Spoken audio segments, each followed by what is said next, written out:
days effect. And today we're doing a new episode. This is our sports edition. And we got a very special guest here today. Our special guest is Scotty Scoreboard. Scotty Scoreboard, say hi to our worldwide audience right now. Hey, how's it going? All right, now, we're going to start off right now because we just got finished watching an NBA game in the playoffs. And it was between Boston and Milwaukee. And when I tell you, if you didn't see this game, guys, I mean, you got to go back and look at TiVo, and I hope you DVR'd it, look at it on demand, but it's like one of the greatest finishes that I've ever seen in comebacks for a away team to do. Scott, what you think about the game we just seen? It was excellent game, really excellent. I can't believe the Celtics went and blew it. You had a 14-point lead in the fourth, at home, the crowd roaring, rocking, and you let them come back, Had a 6-point lead with like a minute left. You got Drew Holiday and Antetokounmpo hitting those big threes at the end, and then Celtics just making all those mistakes and the turnovers, and it's not good, not good. That's big on the series because now you're going back to Milwaukee, Game 6. And it's crazy because Boston's not 3-2 lead, Exactly, and Boston's not normally known for losing at home, and as you've seen, they had the crowd behind them and everything. So what you think happened? What you think happened at the end of that game with Boston that made them just lose everything? I mean, and it's not taking anything from Milwaukee because they played excellent. Oh, yeah. Milwaukee had an excellent Holiday, game. if you see that defensive play at the end, guys, you got to watch that. But, Scott, what do you think really fell apart for Boston? It was their defense and the turnovers, especially with the late in the game. You can't be having turnovers you got to make those shots and not turn the ball over. And, Drew Holiday with that defensive play that you said, that was amazing how he kept the ball and bounced it right off of him, off his chest to go out of bounds. That basically ended the game right there. And you had to make your free throws and, you can't be having those turnovers, man, not in the playoffs. So what do you think Boston's fate is? What do you think their mindset is going into this next game after what happened, taking that devastating comeback loss at home? Yeah, that's basically going to end your season, I think. With going to Milwaukee, the defending champs, that's going to be a tough place to play. That crowd's going to be insane over there, that. So I have to wait and see. You know what I mean? But it's looking in Milwaukee's favor right now. So you think the way it's looking right now, Milwaukee's going to take the series? I believe so. Okay, so I think whoever was going to win that game was going to basically win the series, and So on the other side of things, in the other series, who do you think is going to come out on top of that with the Sixers? The Sixers with Embiid, you really can't count them out. I think that's going to go 7 games, but Miami's a tough place to play at home. Game 7.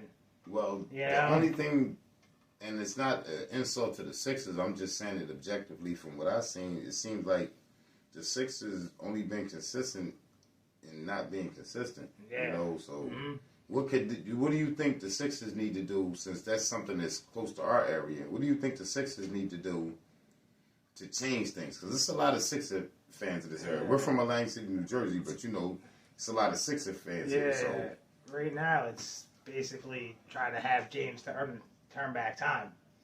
Like James Harden 2-3 years ago, and I don't think he's that player right now. He's really not in shape.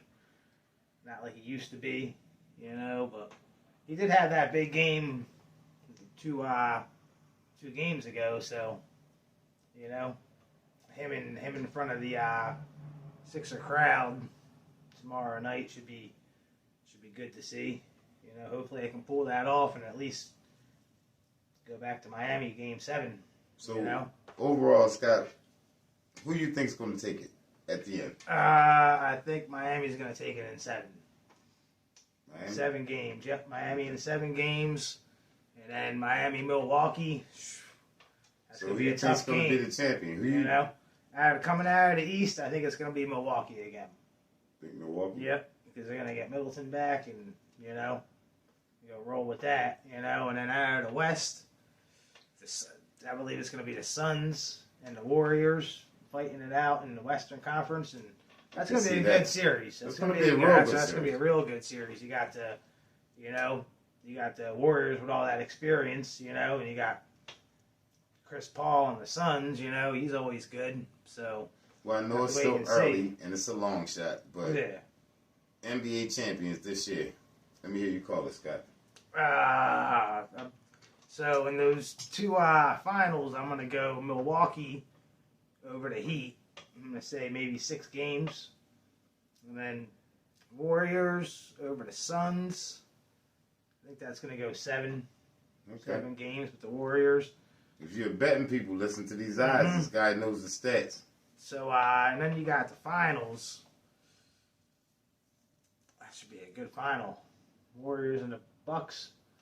I'd say the Warriors. I think the Warriors are due. You know, Steph's playing hot. Clay's back and healthy. Okay. You got Green, you know. Say the Warriors in probably 7 games. Okay. So you heard it from Scotty Scoreboard. Good long season. The Warriors, 7 games from Scotty Scoreboard. Now moving on, Scott, we're going to talk about the NHL right now and the Stanley Cups are going on.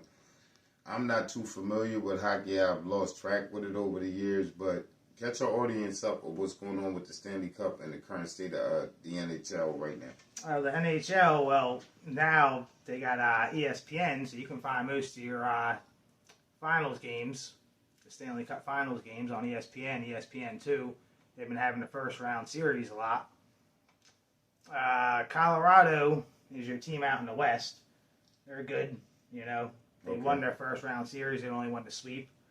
They won 4 games. Most of the other ones are tied 2-2 right now. Okay. You got your Penguins and Rangers. Penguins are up 3-1 in that one. But out of that, I'd say Colorado. Colorado is probably my favorite in that one. You know. Okay. Out of the West, and then out of the East in the final. You got Florida's pretty good. You can't count the Lightning out because they're the 2-time defending champion. Yeah, Lightning. You know what I mean? Like, they've been playing hot. But that's one thing I do know. Lightning's been on the scene heavy for the last quite a few years now. Yeah, they won the last 2. Yeah. So, like, but you got to be tired by now, you know, playing all that extra hockey. You know, especially with that everything that's happened and everything. The pandemic, you had the pandemic going on, so therefore, you know, that first Stanley Cup, they only had like a 2 months layoff, you know, which I think kind of hurt the Lakers when then they won, you know, they won that title 2 years ago, you know, so then their seasons got thrown off, and then you only had like a month or 2 in the off season, you know, you need your time the body to heal, so. That's why I think the Lightning, you know, so the winner of the Stanley Cup this year, what's your call, Scotty Scoreboard? I think Colorado is my favorite right now. Colorado, you heard it. You heard it first. It's still early, though. You know, it's still early. You got to see. You know, hockey's a grueling sport, especially in the playoffs. You know, like somebody could get injured or something, you know, and could throw a lot of things off. But I like Colorado. I trust your judgment because I know that you do sports and you do different things like that, and you're always into your stats and everything like that. Now, on the last subject, we're going to talk about the NFL.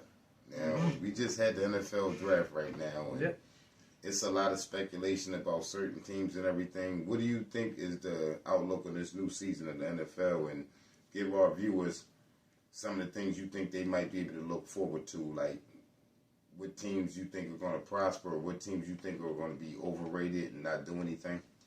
Yeah, well, you got some overrated teams. Let's see, the Saints, I think they're going to take a big step back this year, losing their head coach. Yeah. You know what I mean? That's going to be a big part, you know. So I think they might be a little overrated right now, you know. You got your Rams coming off the Super Bowl. You know, I think they might... a lot of pressure. Yeah, you know, they might be one of those step-back teams, you know. Yeah. You know, especially because they gave up a lot of their picks to get most of those players, so they haven't had, like, first-round picks, so that's going to end up coming back to bite you. But you know what I mean? Do you eventually. think in this day and age that getting those picks, because it's not like it's a guarantee anymore like it was 20, 30 years ago, do you think that's really a bad move in this day and age? Like, sometimes it's better. I think in this day and age, in certain situations, depending on the program, do you think it's better for them to get veteran players, or do you think it's better to just get raw talent and mold them into their own program? There's certain people you trade, top talent to. Say if you're missing that one piece, you know what I mean. Say you got your Raiders trading for Devontae Adams.